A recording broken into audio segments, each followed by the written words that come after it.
Hello எல்லோரும் நல்லா இருக்கீங்களா? இது பார்த்தீங்கன்னா, நம்ம ரிலேட்டிவ் வீட்லேருந்து ஒரு பெரிய பலாப்பழம் கிடச்சிது.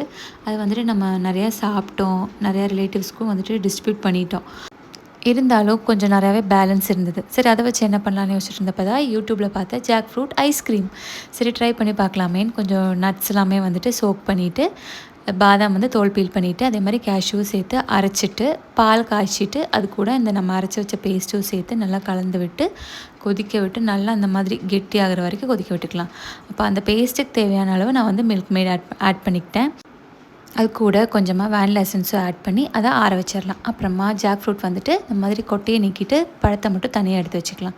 எடுத்து வச்சுட்டு அந்த பேஸ்ட் வந்து ஆறுனதுக்கப்புறம் அதையும் சேர்த்து மிக்சியில் போட்டு நல்லா கிருன்னு நல்லா பேஸ்ட்டாக அரைச்சி எடுத்துக்கலாம்.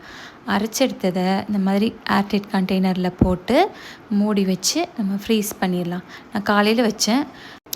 ஈவினிங் வரைக்கும் ஃப்ரீஸ் பண்ணிவிட்டு அதை வந்துட்டு எடுத்து பார்த்தப்போ இந்த மாதிரி இருந்தது. இது வந்துட்டு தனியாக சாப்பிட்றதுக்கு அவ்வளோவா ஒன்றும் டேஸ்ட் நல்லா இல்லை. அந்த ஜாக் ஃப்ரூட்டோட ஒரு பச்சை ஃப்ளேவர் வழுவழுன்னு இருந்தது. ஸோ அது இன்னும் கொஞ்சம் டேஸ்ட்டுக்காக நான் அமுல் ஃப்ரெஷ் க்ரீம் வந்துட்டு ஆட் பண்ணிக்கிறேன்.